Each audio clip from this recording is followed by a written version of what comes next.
অনাদি হালদার তার বাড়িতে বসে দুপুরে খাওয়া দাওয়া করছিল, আর তার স্ত্রী চামেলি হাত পাখা দিয়ে তাকে বাতাস করছিল। খেতে খেতে অনাদি হঠাৎ করে তার স্ত্রীকে বলল, জানো গিন্নি, অরুণ চক্রবর্তী একবারে বাজল। আসলে আমারই ভুল। বাবার ওই একটাই তো জমি সম্বল ছিল, সেটাও আমি বন্ধ করে গেলাম ওই হরনাথের কাছে। তুমি বলো গিন্নি, আমি তো একটু একটু করে সমস্ত টাকা ফেরত দিয়ে দিয়েছি, কিন্তু এখন ও সেটা মানতেই চাইছে না, আবার টাকা চাইছে। উল্টে আমাদের নামে মামলা পর্যন্ত করে দিয়েছি। 3 মাসের মধ্যে টাকা না দিতে পারলে জমিটা নাকি দখল করবে বলেছি। আমিও দেখবো কেমন করে দখল করে। ওরা খুব বড় লোক, আমরা কি ওদের সঙ্গে পেরে উঠবো? পারি আর না পারি, এর শেষ থেকে আমি ছাড়বো। মামলা করেছে বলে কি আমি ভয়ে পিছিয়ে যাব?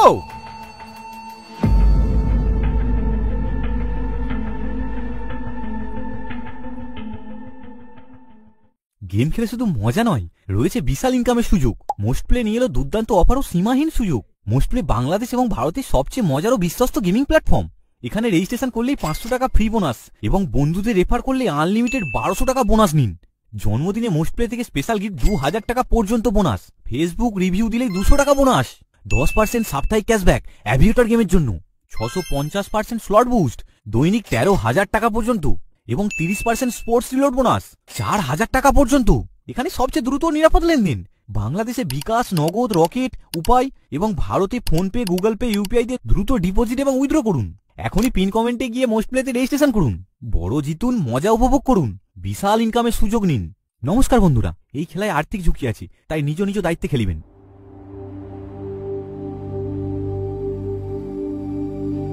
অনাদির ছোট্ট সংসার। সে, তার স্ত্রী চামেলি আর তার একমাত্র আদরের ছেলে মানিক। অনাদি তাদের গ্রামেরই একটা মিষ্টির দোকানে কাজ করত। সেখানে কাজ করে বেশ কিছু টাকাও সে জমিয়েছিল, কিন্তু হরনাথ চক্রবর্তীর সাথে মামলা লড়তে গিয়ে এই কয়েক মাসে সে যা জমিয়েছিল তার সবই খরচ হয়ে যায়। উল্টে অনাদি মামলাও হেরে গেল, কারণ সে যে টাকা ফেরত দিয়েছিল তার কোনো কাগজপত্রই তার কাছে ছিল না। উল্টে সে হরনাথ চক্রবর্তীর কাছ থেকে যে জমি বন্ধক রেখে টাকা নিয়েছিল তার কাগজপত্র হরনাথ চক্রবর্তীর কাছে ছিল।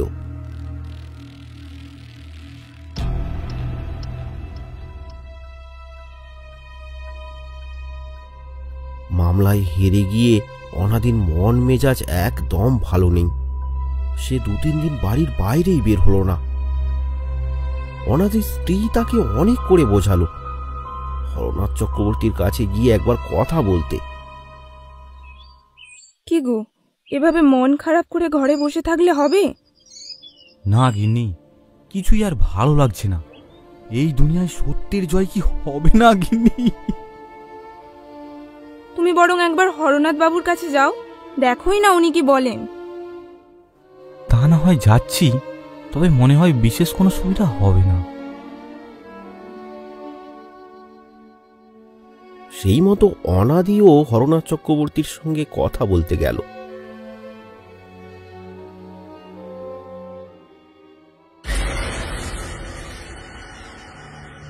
সেই সময় হরনাথ বাবুর বাড়িতে গ্রামের আরো বেশ কয়েকজন ছিল। অনাদি হরনাথ বাবুর কাছে গিয়ে বলল, হরনাথ বাবু, দয়া করে আমার জমিটা আমায় ফিরিয়ে দিন। আমার জমিটা আপনি দখল করবেন না। তাই? আচ্ছা আচ্ছা, তাই দখল করব না। তুই আমার সাথে একটু এদিকে আয় তো।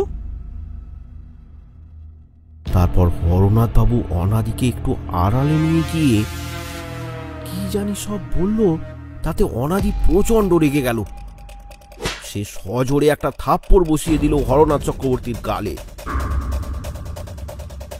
ছি হরনাথ বাবু, ছি! আপনি এত নীচ লোক আমি কল্পনাও করতে পারিনি। আর একবার যদি এসব কথা আমি শুনি তাহলে আমি আপনার জিভ টেনে ছিঁড়ে ফেলবো। ওখানে দাঁড়িয়ে থাকা সমস্ত লোক সেই ঘটনাটা দেখল। হরনাথ চক্রবর্তীর একটু দাপট রয়েছে এলাকায়। এতগুলো লোকের সামনে তার গালে একটা সজোরে চড় বসিয়ে দিয়েছে অনাদি। রাগে ফুঁসতে লাগলো হরনাথ চক্রবর্তী। রাগে একেবারে লাল হয়ে হরনাথ বাবু বলল, তোর এত বড় সাহস, তুই আমার গালে চড় মারলি? এর শেষ কিন্তু আমি দেখেই ছাড়বো। আর কালকে আমি তোর জমি দখল করে নেব। আমি তোর অবস্থার শেষ দেখে ছাড়বো। তুই সাপের লেজে পা দিয়েছিস অনাদি, ও বল তোকে খেতেই হবে।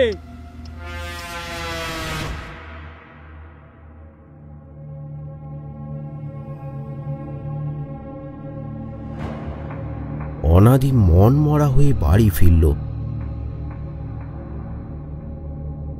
তার স্ত্রী তাকে দেখে জিজ্ঞাসা করলো, কি গো, কি হলো? বললাম তো সব কিছু হবে না, বাদ দাও, সব বাদ দাও। অনাদি আর কিছুই বলল না। সে ঘরের ভেতরে চলে গেল।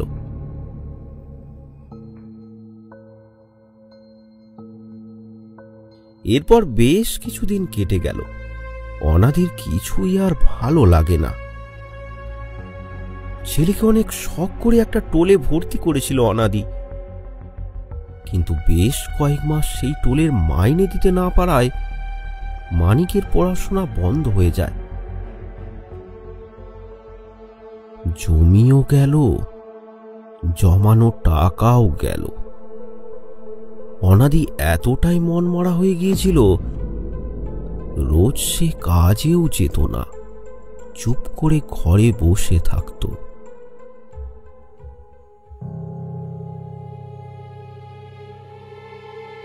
হঠাৎ একদিন রাত থেকে একটা অজানা রোগে আক্রান্ত হলো অনাদি।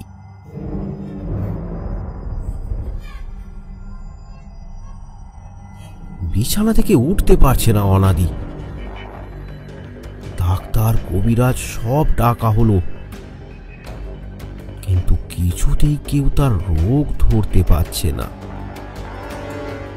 শুধু যে গ্রামের ডাক্তার তা নয়, পাশের গ্রাম থেকেও ডাক্তার এসে অনাদিকে পরীক্ষা করে গেল,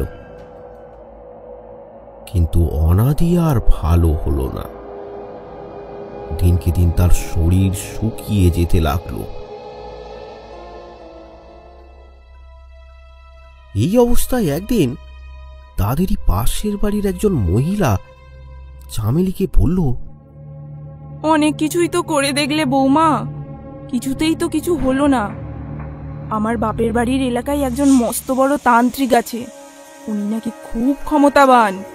একবার গিয়েই দেখো না, যদি কিছু সুরাহা হয়।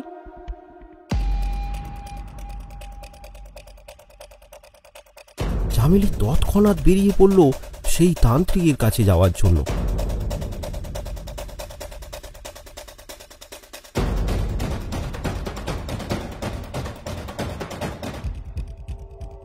বেশ কিছুক্ষণ পর সে গিয়ে পৌঁছায় ওই তান্ত্রিকের কাছে। একটা অশ্বত্থ গাছের নিচে বসে তান্ত্রিক তখন ধ্যানমগ্ন। চামেলি হাত জোর করে বিনয়ের সাথে তাকে বলল, বাবা, বাবা, আমার স্বামীকে আপনি বাঁচান বাবা। কি একটা অজানা রোগে সেই কবে থেকে অসুস্থ হয়ে পড়ে আছে। ওকে আপনি দয়া করে ভালো করে দিন। আমার যে স্বামী ছাড়া আর কেউ নেই। সব শুনে তান্ত্রিক বেশ কিছুক্ষণ চোখ বন্ধ করে থাকার পর অবশেষে চোখ খুলল। তারপর বলল, আমাদের হাতে সবকিছু থাকে না রে মা। আমি একজন তান্ত্রিক হয়েও বলছি, কিছু কিছু ক্ষেত্রে আমাদের ক্ষমতা কাজ করে না। তুই বরং তোর স্বামীকে নিয়ে শহরে যা, সেখানে গিয়ে ভালো ডাক্তার দেখা। আমি তোর স্বামীর ভবিষ্যৎ দেখেছি। শহরে গিয়ে ভালো ডাক্তার দেখালে তোর স্বামী আবার সেরে উঠবে, কিন্তু তার জন্য তোকে বেশ কিছু অর্থ ব্যয় করতে হবে। যা, গিয়ে ব্যবস্থা কর। তারপর যত তাড়াতাড়ি পারিস ওকে নিয়ে শহরে চলে যা, দেখবি নিশ্চয়ই ঠিক হয়ে যাবে।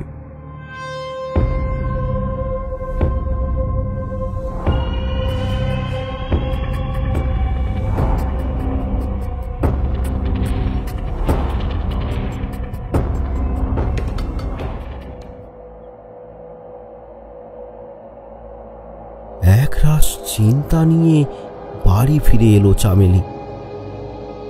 টাকা এখন সে পাবে কোথায়? যা টাকা ছিল তার সবই তো এতদিনে শেষ।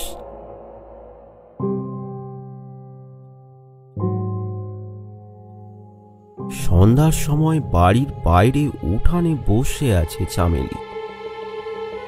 সে ভাবতে থাকে কি করে তার স্বামীকে সে কলকাতায় নিয়ে যাবে, কি করে জোগাড় করবে এতগুলো টাকা। ভাবতে ভাবতে হঠাৎ তার মনে পড়ে হরনাথ চক্রবর্তীর কথা। তাকে টাকা চাইলে কেমন হয়?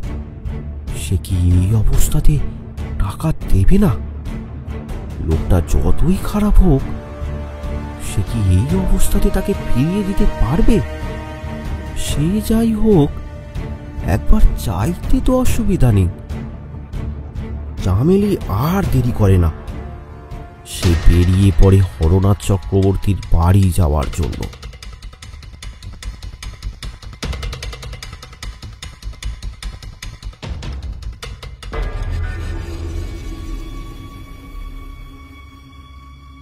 কিছুক্ষণের মধ্যেই হরনাথ চক্রবর্তীর বাড়িতে পৌঁছে যায় চামেলি। হরনাথ বাবু তখন একাই ছিল। চামেলি তার কাছে গিয়ে বলল, কর্তাবাবু, আমার যে খুব টাকার দরকার। আমার স্বামীকে চিকিৎসার জন্য শহরে নিয়ে যেতে হবে। আহা, কাঁদে না, কাঁদে না। তোমার মতো সুন্দরীর কি কাঁদতে আছে? দেখো দেখো কত সুন্দর মুখটা। কাঁদলে একদম ভালো লাগে না। কত টাকা লাগবে তোমার বলো? আমি দেবো।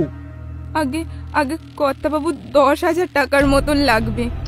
ব্যাস, এইটুকু টাকার জন্য কেউ কান্নাকাটি করে?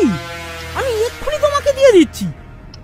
শুধু আজকের রাতটা তোমাকে আর বাড়ি ফিরতে হবে না। শরীরটা কেমন ম্যাজ করছে। আজ রাতটা আমার কাছেই থাকবে আর আমার সেবা করবে। এসব আপনি কি বলছেন কর্তাবাবু? সত্যি লক্ষ্মী, 10,000 টাকা কি এমনি এমনি চলে আসে? তোমার স্বামীকে ভালো করতে হবে না? কি এমন চেয়েছি তোমার থেকে? ভেবে দেখো, তোমার কাছে তোমার স্বামীর জীবন আগে না তোমার এই ঢং? লজ্জা, ঘৃণা, রাগে ফুঁসতে থাকে চামেলি, কিন্তু কিছুই বলতে পারে না। কাঁদতে কাঁদতে সেখান থেকে চলে আসে চামেলি।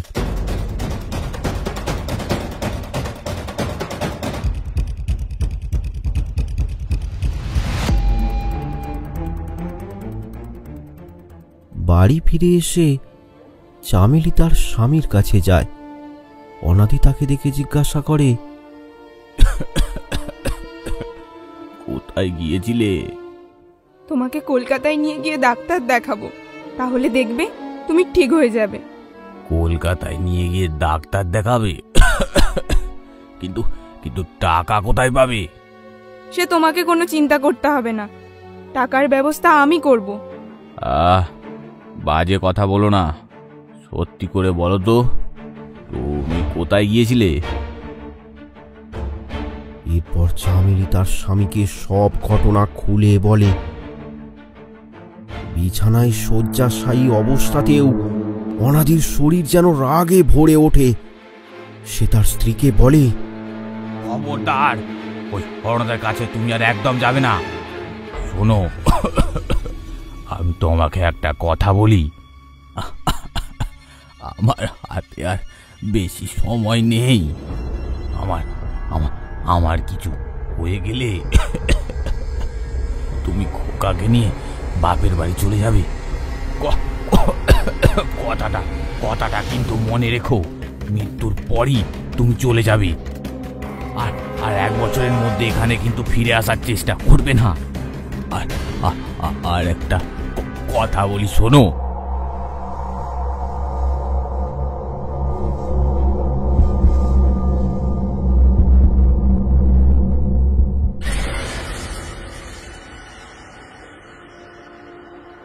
পরের দিন মাঝরাতেই অনাদির মৃত্যু হয়।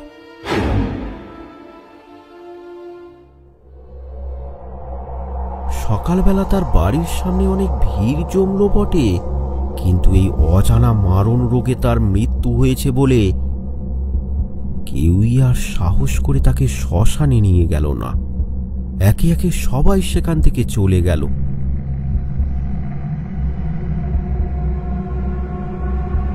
অনাদির ছেলে তখনও অনেকটাই ছোট, সে এইসবের কিছুই বুঝতে পারল না।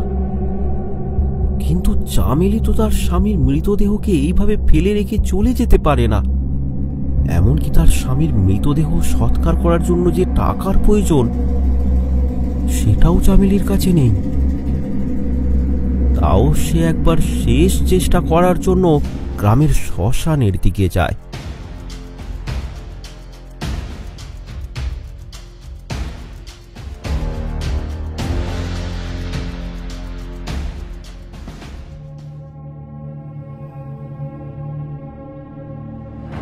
শ্মশানে পৌঁছে চামেলি ডোমকে বলে, আমার কাছে কোনো টাকা পয়সা নেই, দয়া করে আমার স্বামীর মৃতদেহটা সৎকার করে দিন। কিন্তু মৃতদেহ সৎকার করতে গেলে কাঠ, ঘি এসবের তো প্রয়োজন আছে, সেগুলো পাবো কোথায়? কিন্তু কোথা থেকে পাবো আমি এত টাকা? দেখো না একটু চেষ্টা করে, গ্রামের লোকেদের কাছে গিয়ে বলো। আমার স্বামী এক অজানা রোগে মারা গেছে, তাই গ্রামের কেউ আর ধারে কাছেই আসছে না, আর তারা করবে আমায় সাহায্য। এখন এখন তুমিই একমাত্র আমার ভরসা দাদা। দাদা ডাক শুনে ডোমের মনটা একটু নরম হলো। হ্যাঁ, একটা উপায় আছে। মৃতদেহটাকে নিয়ে ওই শ্মশানে মাটি চাপা দিতে হবে। বলো, তুমি রাজি তো? তবে তবে তাই করো দাদা, তাই করো। ডোম চামেলির সাথে গিয়ে অনাদির মৃতদেহটাকে শ্মশানে নিয়ে আসে।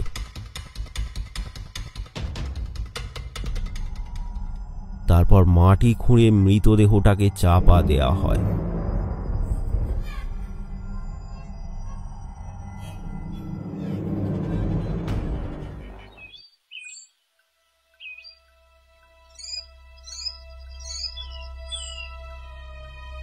পরদিন সকালে গ্রাম ছেড়ে চামেলি চলে যাওয়ার জন্য জিনিসপত্র গোছাচ্ছিল। ঠিক তখনই হরনাথ আর তার চেলা চামেলির বাড়ির সামনে এসে হাজির। বৌমা, ও বৌমা, বাড়িতে আছো? ডাক শুনতে পেয়ে চামেলি বাইরে আসে। এই সময়ে কি আর বলবো, শেষকালেও অনাদির সৎকার্যটা হলো না।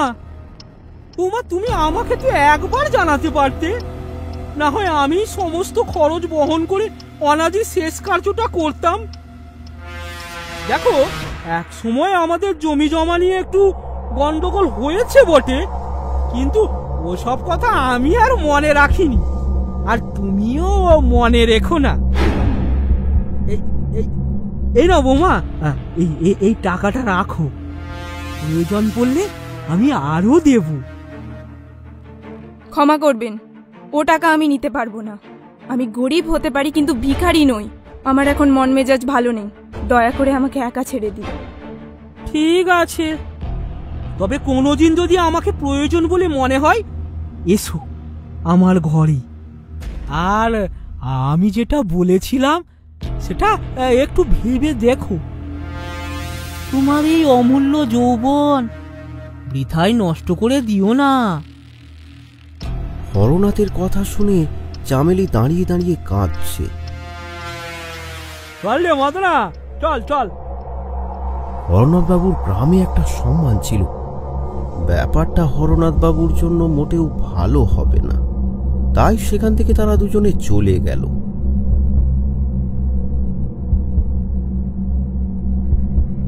দুপুরের একটু পরে চামেলি তার ছেলেকে নিয়ে গ্রাম ছেড়ে চলে গেল।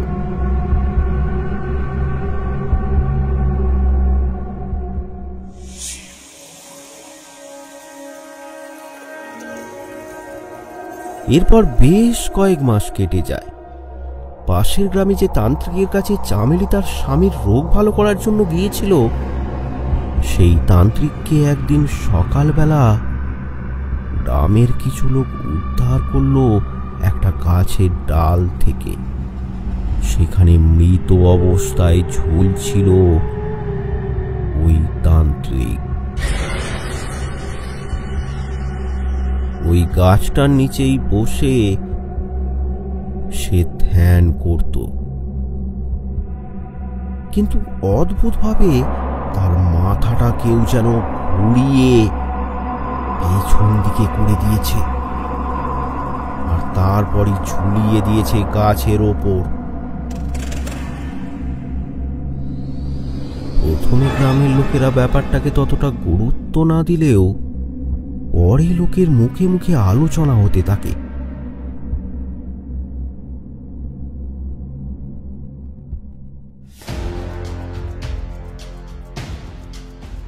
কানু বলে একজন চাষি নাকি তখন ওই মাঠেরই পাশের জমিতে কাজ করছিল। সে নাকি সব কিছু দেখেছে। এরপর গ্রামের লোকেরা গিয়ে হাজির হলো কানুর বাড়িতে। সে তো একেবারে ভয়ে জুবুধুবু হয়ে গেছে, বাড়ির বাইরেই পা রাখছে না সে। সবাই মিলে অনেক করে ডাকাডাকির পর বেরিয়ে এলো কানু। তাকে একজন জিজ্ঞাসা করলো, আচ্ছা কানু, তুমি নাকি দেখেছো ওই তান্ত্রিক কিভাবে মারা গেছে? বলো ভাই বলো। হ্যাঁ ভাই বলো, সব খুলে বলো তো। ভয়ে ঠক ঠক করে কাঁপছে কানু। ওই সাধু বাবা তো ওই গাছের নিচেই বসে থাকতো। ওর পাশে আমার একটা জমি আছে, সেখানে আমি ওই দিন চাষের কাজ করছিলাম।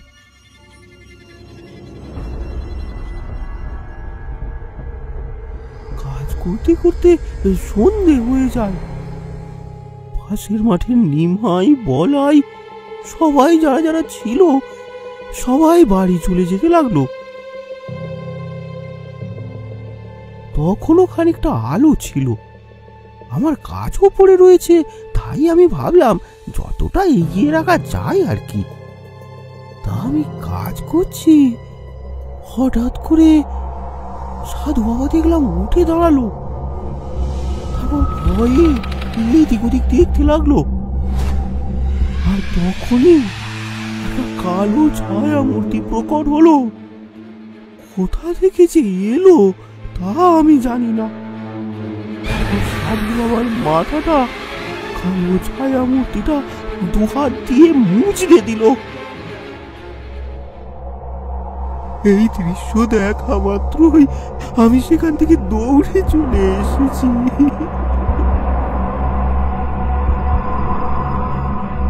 এই কথা শোনা মাত্রই গ্রামের সব লোক ভয় পেয়ে সেখান থেকে পালিয়ে গেল। তারা এতক্ষণে ব্যাপারটা বুঝেছে যে সাধু বাবাকে যে মেরেছে সে কোনো মানুষ নয়, সে একটা পিশাচ।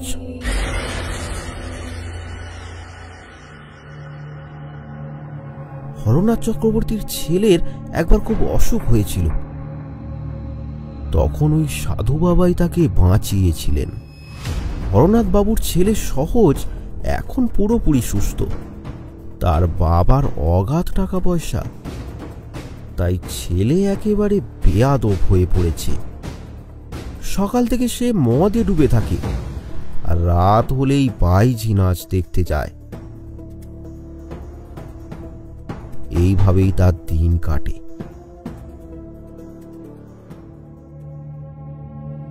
সাধু বাবার মৃত্যুর খবরটা হরনাথ চক্রবর্তীর কানেও গিয়েছিল। সে তার ছেলে সহজকে ডেকে বলল, সহজ, কিভাবে তুমি তোমার জীবনটা ফিরে পেয়েছো তা কি তুমি ভুলে গেছো? যে সাধু বাবার দয়ায় তোমায় বাঁচিয়েছিলাম তিনি কিন্তু এখন আর বেঁচে নেই। শোনা যাচ্ছে কোনো এক পিশাচের হাতে নাকি তিনি মারা গেছেন। তুমি একটু সাবধানে থেকো বাবা। হ্যাঁ, পিশাচ? হ্যাঁ, আমাদের গ্রামে আবার পিশাচ কোথা থেকে এলো? ভুলে যেও না, আমার শত্রু অনাদি কিছুদিন আগেই মারা গেছে। আর সে কিভাবে মারা গেছে সেটা কিন্তু তুমি ভালোভাবেই জানো।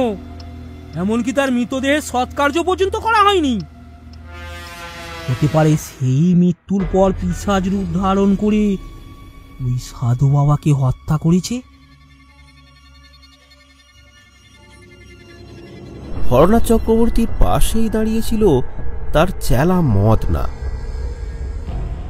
সমস্ত ভালো মন্দ কাজে সে হরনাথ বাবুকে সাহায্য করত।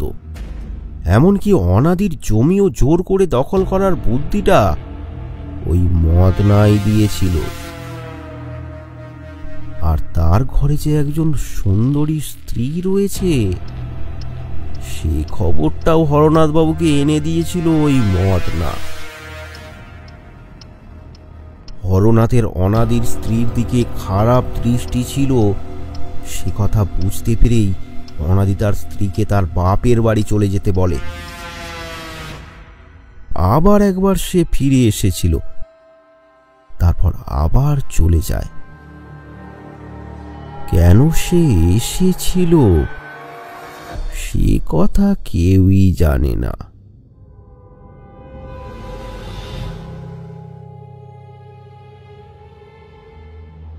কথা কথা অনাদির বউ ফিরে এসেছে। তাই নাকি রে? আরে আমি তো জানতাম এ প্রস্তাবে রাজি না হয়েও পারবে না। যতই হোক ভরপুর যৌবন।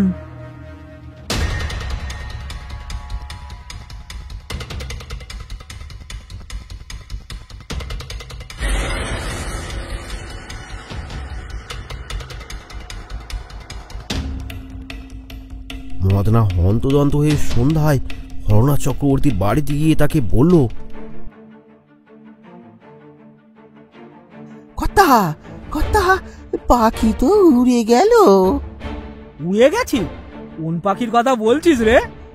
আগে আগে ওই অনাদির বউ চলে গেছে মানে? খোঁজ নিতে গিয়ে দেখি ঘরে তালা বন্ধ। আরে আমি ভেবেছিলাম ও আমার প্রস্তাবে রাজি হয়ে গ্রামে ফিরে এসেছি। হায় হায় হায় হায় হায়। আগে তেমনটা তো আমিও ভেবেছিলাম, কিন্তু পাখি তো উড়ে গেছে। এই কথা শুনে হরনাথের চোখ রাগে লাল হয়ে গেল, কিন্তু এখন আর কিছুই করার নেই। মদনা সেখান থেকে চলে গেল।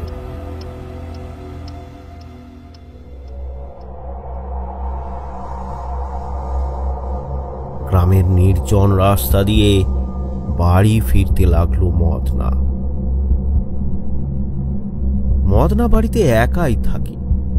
তার স্ত্রী গত হয়েছে আজ 5 বছর হলো।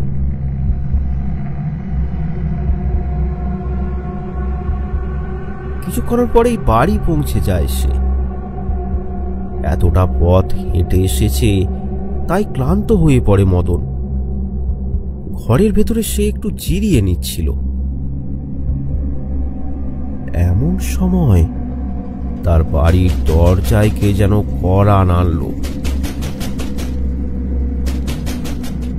মদনা এসে দরজা খুলল, কিন্তু কি আশ্চর্য, কাউকেই সে দেখতে পেল না। সে আবার ফিরে গিয়ে বসতে গেল তার আগের জায়গায়। এমন সময় জানালাগুলো দিয়ে ঠান্ডা বাতাস ঘরে ঢুকতে লাগলো। মদনা এবার একটু ভয় পেয়ে গেল। নিজের মনে মনেই প্রশ্ন করলো মদনা, এ আবার কি? হঠাৎ করে জানালাগুলো সব খুলে গেল। কিন্তু এই প্রশ্নের উত্তরে থেকে যেন এক ছায়া মূর্তি প্রকট হলো মদনের ঘরে। কালো ছায়া মূর্তিটা উত্তর দিল, হিরে মদনা, আমার এত বড় সর্বনাশ করে তুই তো বেশ ভালোই আছিস। ছায়া মূর্তিটাকে দেখা মাত্রই মদনের পা হাত কাঁপতে শুরু করলো। সে কাঁপা কাঁপা গলায় বলল, কে তুমি? হ্যাঁ, অনাদি।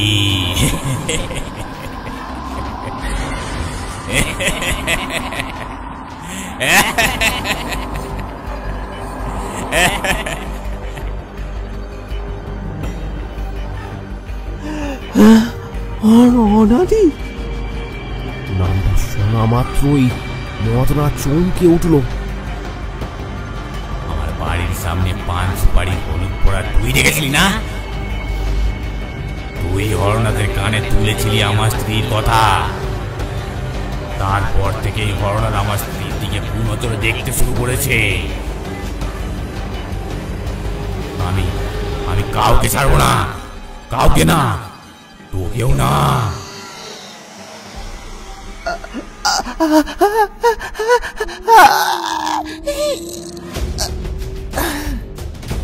এবার মদনার বিকট আর্তনাদ শোনা গেল। সেই আর্তনাদ শুনে আশেপাশের লোক ছুটে এসে দেখল মদনা মৃত অবস্থায় তার ঘরের মেঝেতে পড়ে রয়েছে। তার ঠিক কপাল বরাবর কেউ যেন একটা ধারালো ছুরি মেরেছে। তাকে দেখে গ্রামের সবাই ভয়ে শিউরে ওঠে।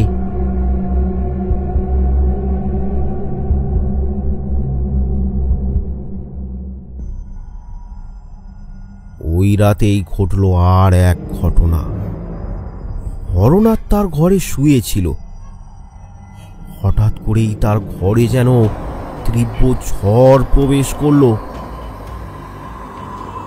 হরনাথ কিছুই বুঝতে না পেরে বিছানা ছেড়ে উঠে দাঁড়ালো। তারপর তার ঘরে প্রকট হলো সেই ছায়া মূর্তিটা। হরনাথ, এ হরনাথ।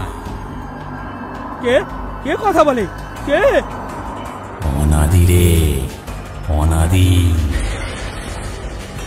তুই যে জঘন্য কাজ করেছিস আমার সাথে, তার বদলা আমি নেবই।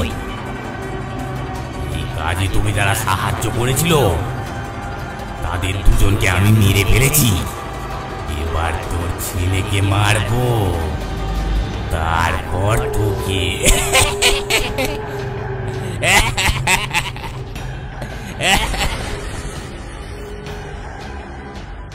আস্তে আস্তে আবার সবকিছু স্বাভাবিক হয়ে গেল। ঝড় এবার বন্ধ হয়ে গেছে, কিন্তু ভয়ে হরনাথ জড়সড় হয়ে বসে বসে কাঁপছে।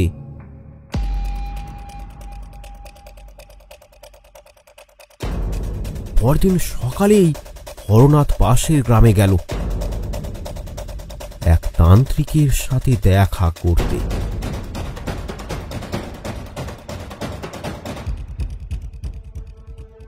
বাবা বাবা, আমি খুব বিপদে পড়ে আপনার কাছে এসেছি। আমায় বাঁচান, আমায় বাঁচান বাবা, আমায় বাঁচান। তোর কপালেই আমি দেখতে পাচ্ছি তুই অনেক পাপ কাজ করেছিস। যা যা, ভাগ এখান থেকে, আমি তোর কোনো উপকার করতে পারবো না। হরনাথ আকুতি মিনতি করে হাত জোর করে কাঁদতে শুরু করলো। বাবা, ওর পিশাচ আমার ছেলেকে হত্যা করবে বলছে বাবা। আপনি দয়া করে আমার ছেলেকে বাঁচান বাবা। কিন্তু ওই পিশাচ তোর এবং তোর ছেলেরই বা ক্ষতি করতে চাইছে কেন? এর তো নিশ্চয়ই কিছু একটা কারণ রয়েছে। আমি জানি না বাবা, সে কেন আমার ক্ষতি করতে চাইছে। বেঁচে থাকাকালীন জোরপূর্বক আমি তার জমি দখল করে নিয়েছিলাম। তুই যদি জমি ফিরিয়ে দিস তাহলে আমি তোর একবার সাহায্য করার চেষ্টা করে দেখতে পারি। সে জমি আমি ওর স্ত্রীকে ফিরিয়ে দেবো। আপনি আমার ছেলেকে বাঁচান বাবা।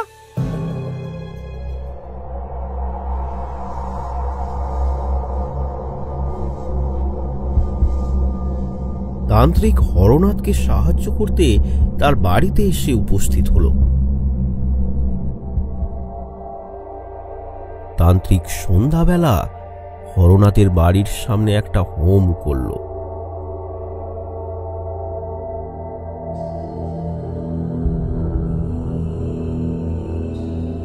হোম সম্পন্ন হওয়ার পর তান্ত্রিক তার আসন ছেড়ে হরনাথের কাছে এসে তাকে বলল, ও কোনো সাধারণ পিশাচ নয় রে, ওর সাংঘাতিক ক্ষমতা।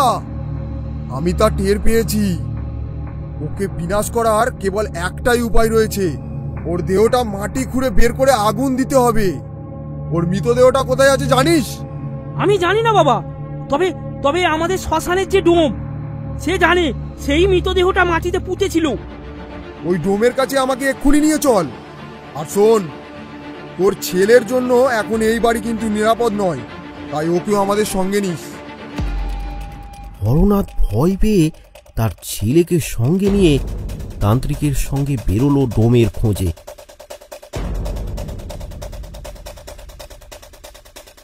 অন্ধকার মেঠো পথে লণ্ঠন জ্বালিয়ে তারা চলেছে।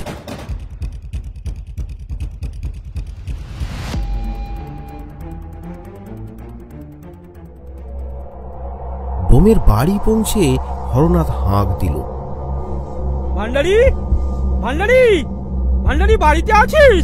দরজাটা খোল।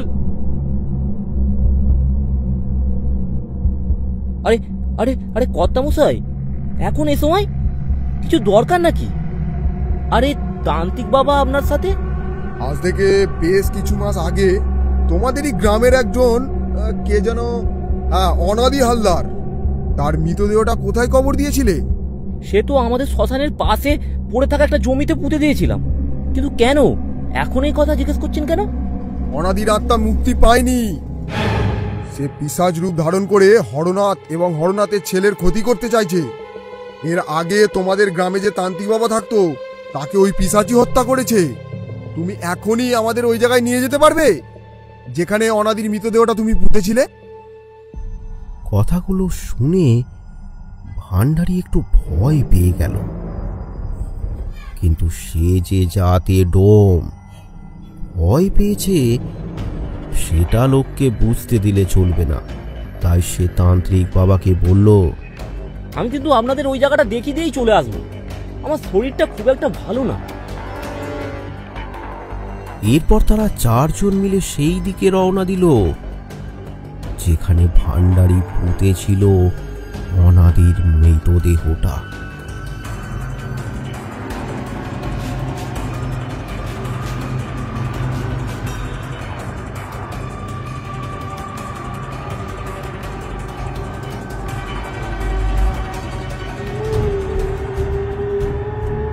একসময় ভান্ডারি তাদেরকে শ্মশানের পাশ দিয়ে একটা জায়গায় নিয়ে এলো।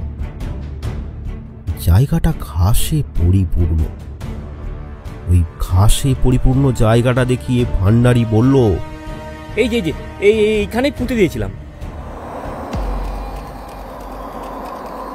হঠাৎ করেই ওই জায়গায় ঝড়ের গতিতে হাওয়া বইতে শুরু করলো।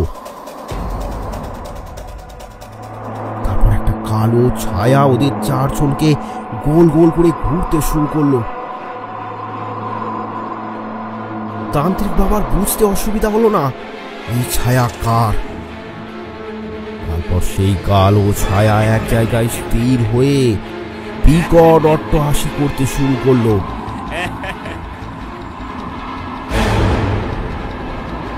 এরপর ছায়া মূর্তিটা দুহাত বাড়িয়ে তান্ত্রিকের সামনেই হরনাথের ছেলের গলা টিপে ধরল আর মাটি থেকে বেশ কিছুটা ওপরে তুলে ধরল।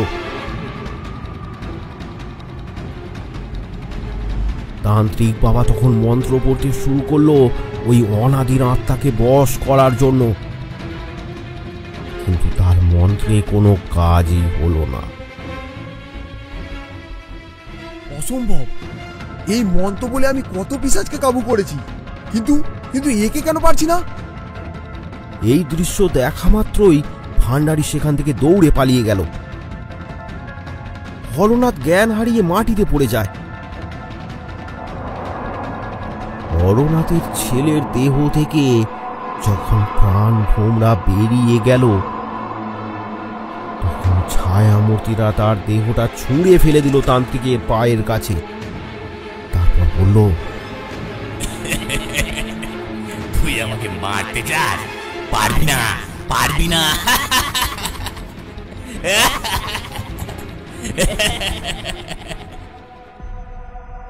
এই তুই জানিস আমার কত ক্ষমতা? তুই যতই শক্তিশালী হোস না কেন, তুই এক পিশাচ। আর তোকে বিনাশ করার উপায় কিন্তু আমি জানি। তোর মৃত কঙ্কাল জ্বালিয়ে আমি তোর বিনাশ করব, আর তুই এই কাজে আমাকে বাধা দিতে পারবি না। তান্ত্রিকের এই কথা শুনে ছায়ামূর্তিটার হাসির কোনো রূপ পরিবর্তন হলো না। তা দেখে তান্ত্রিক একটু অবাকই হলো। আমি ওর কঙ্কালে আগুন দিয়ে বিনাশ করব, এ কথা শুনে ও হাসছিল কেন? তারপর ছায়ামূর্তিটা আস্তে আস্তে মিলিয়ে গেল। এরপর তান্ত্রিক পাশে পড়ে থাকা কোদাল নিয়ে অনাদির কবরের মাটি নিজেই খুঁড়তে শুরু করলো।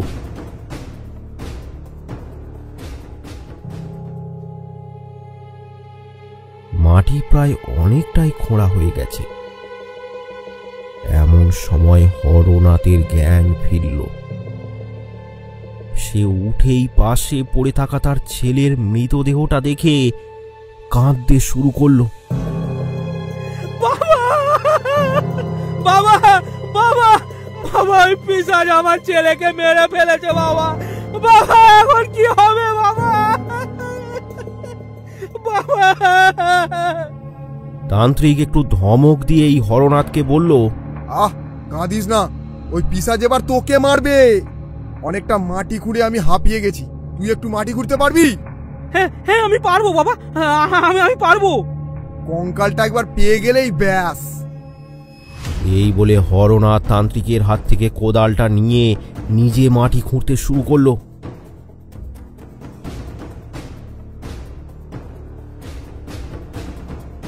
বাবা, এখানে তো ভাঙা বাঁশের খাটিয়া আর মাদুর ছাড়া কিছুই দেখতে পাচ্ছি না। কথাটা শোনা মাত্রই তান্ত্রিক সেখানে গিয়ে গর্তটা দেখলো। সত্যিই সেখানে বাঁশের একটা জর্জরিত খাট আর কয়েকটা মাদুর ছেঁড়া ছাড়া আর কিছুই নেই। একটু খোলো, একটু খোলো, আর একটু খোলো, হয়তো কঙ্কালটা আর একটু নিচেই পাওয়া যাবে। হরনাথ মাথার ঘাম পায়ে ফেলে আরো কিছুটা মাটি খুঁড়ল, কিন্তু কোনো কঙ্কাল সেখানে পাওয়া গেল না। এবার তারা দুজনেই অবাক হলো। হরনাথ বলল, হারামির বাচ্চা ভান্ডারি আমাদের মিথ্যা কথা বলেছে সাধু বাবা, আমি ওকে উচিত শিক্ষা দেব। তান্ত্রিক কিন্তু একটা কথাও বলল না, যেন সে শুনতেই পায়নি কিছু। তার মাথায় যেন অন্য কিছু চলছে।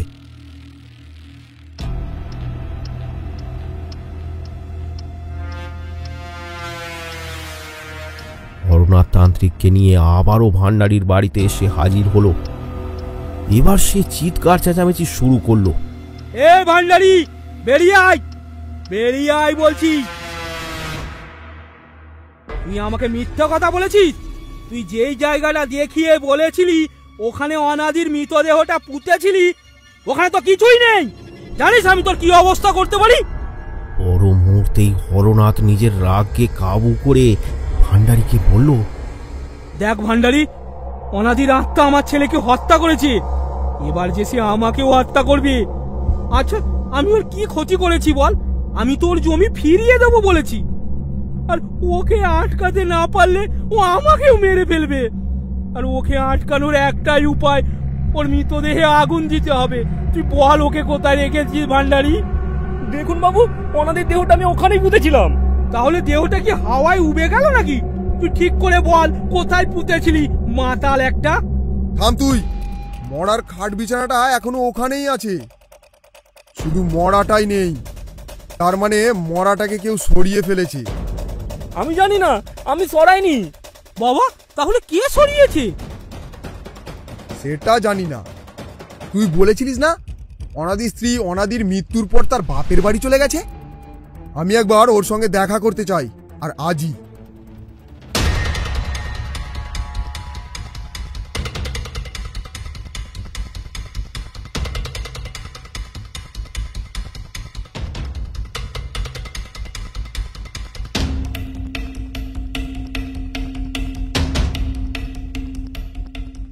এরপর হরনাথ আর সেই তান্ত্রিক গরুর গাড়িতে করে চলল চামেলির সাথে দেখা করতে তার বাপের বাড়ি।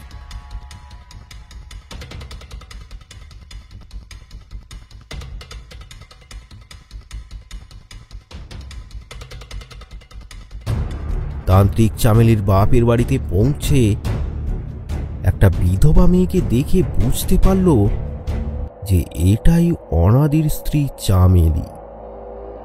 চামেলি হরনাথ আর ওই তান্ত্রিককে দেখে একটু অবাক হয়েছিল। সে উঠে দাঁড়িয়ে কিছু প্রশ্ন করতে যাবে, তার আগেই তান্ত্রিক বলল, মা, মারে, দেখ তো একে চিনতে পারিস কিনা? হ্যাঁ, চিনতে পেরেছি। ও জোর করে তোর স্বামীর একটা জমি দখল করেছিল না? এখন ওর ভুল বুঝতে পেরেছে, ওই জমিখানা তোকে ও ফিরিয়ে দেবে। হরনাথ হাত জোর করে অনাদির স্ত্রীর কাছে নিবেদনের স্বরে জানালো, বৌমা, তুমি আমায় ক্ষমা করে দাও বৌমা, তুমি আমায় ক্ষমা করে দাও। আমি তোমাদের সমস্ত জমি ফিরিয়ে দেব।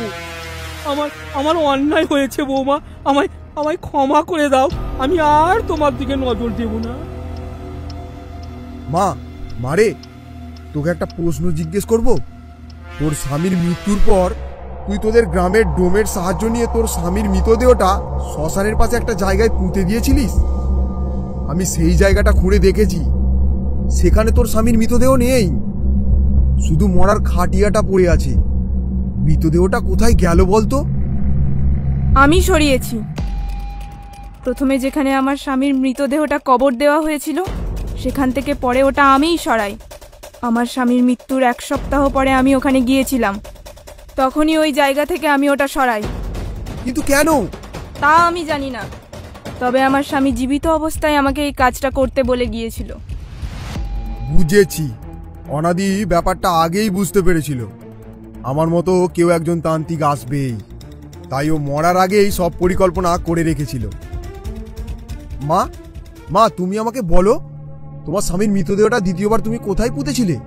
ক্ষমা করবেন আমাকে, আমার স্বামী এ কথা কাউকে বলতে মানা করেছে। কিন্তু এখন আপনি এসব কথা জিজ্ঞেস করছেন কেন? কারণ তোমার স্বামী এখন পিশাচ। সে তোমার শ্বশুরবাড়ি এলাকায় খুব উপদ্রব করছে, আর কয়েকজনকে তো প্রাণেও মেরেছে। তোমার স্বামীর মৃতদেহটা তুমি কোথায় পুঁতেছো বলো, তাহলে আমি হরনাথের প্রাণটুকু বাঁচাতে পারবো।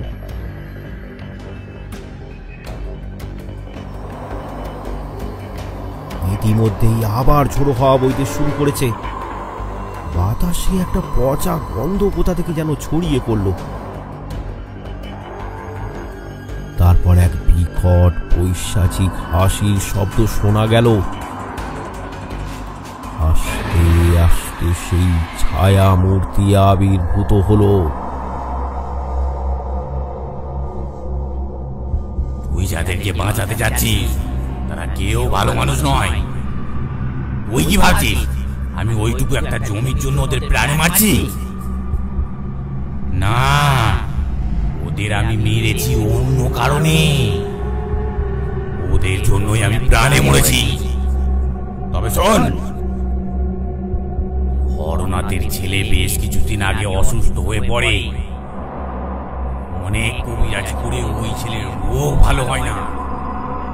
শেষমেশ হরনাথ ছেলেকে বাঁচানোর জন্য এক তান্ত্রিকের শরণাপন্ন হয়।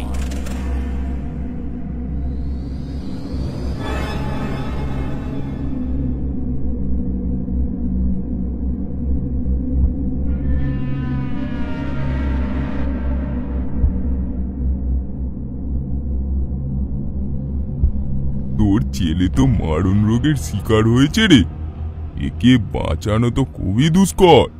সাধু বাবা, আপনি যে করেই হোক আমার ছেলেকে বাঁচান। আপনি যা চাইবেন আমি সব দিতে রাজি। আপনি কিছু একটা করুন।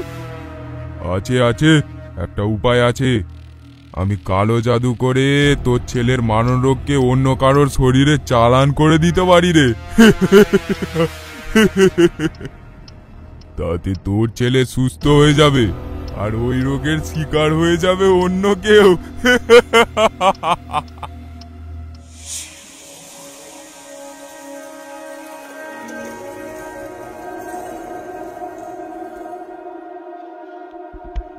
এই নে, মন্ত্র পড়া পান সুপারিটা নে। যা, এটা কোনো জায়গায় রেখে দিবি। এটা যে ডেগোবে তারই শরীরে প্রবেশ করবে এই মারণ রোগ।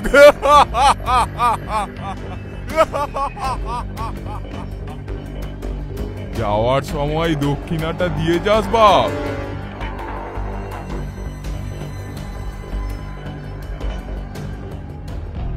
আরে মদনা, এখন এটা কোথায় রাখা যায় বলতো? কেন কর্তা, আপনার চির শত্রু অনাদির ঘরে? ওই অনাদি চলে গেলে ও ডাকুর ডাকুর বউটা কিন্তু একেবারে আপনার হয়ে যাবে। তাই? ঠিক বলেছিস, একদম একদম ঠিক বলেছিস। যা, ওর বাড়িতেই রেখে দিয়ে আয়, যা।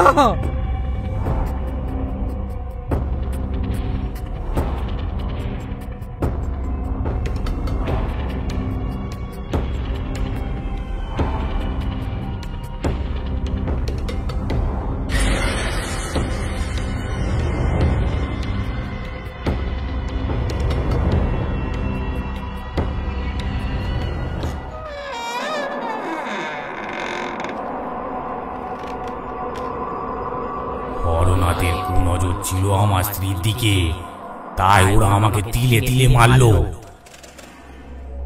কি দোষ করেছিলাম আমি? কি দোষ করেছিলাম?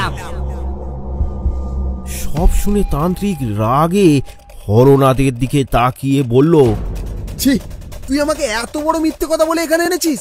আমি তোর এতটুকু উপকার করব না। এরপর ওই ছায়া মূর্তি ধীরে ধীরে এগিয়ে এলো হরনাথের দিকে। তারপর হরনাথের ঘাড় মোটকে মাথাটা পেছনে ঘুরিয়ে দিল। হরনাথ মরার আগে এক বিকট আর্তনাদ করে উঠল। এই দৃশ্য দেখতে না পেরে তান্ত্রিক আর চামেলি মুখ ঘুরিয়ে নিয়েছিল। সব শেষে ছায়া মূর্তিটা বলল, আমার বাড়ির উঠানে আমার স্ত্রী আমার মৃতদেহটা পুঁতে দেয়। তুই আমার মৃতদেহটা সৎকার করে এবার আমাকে মুক্তি দে, মুক্তি দে আমায়।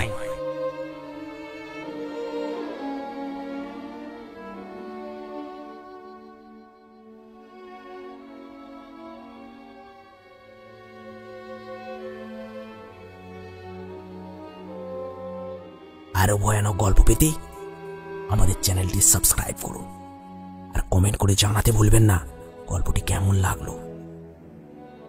কমেন্ট করে পাশে থাকুন বাংলা কার্টুন হাব।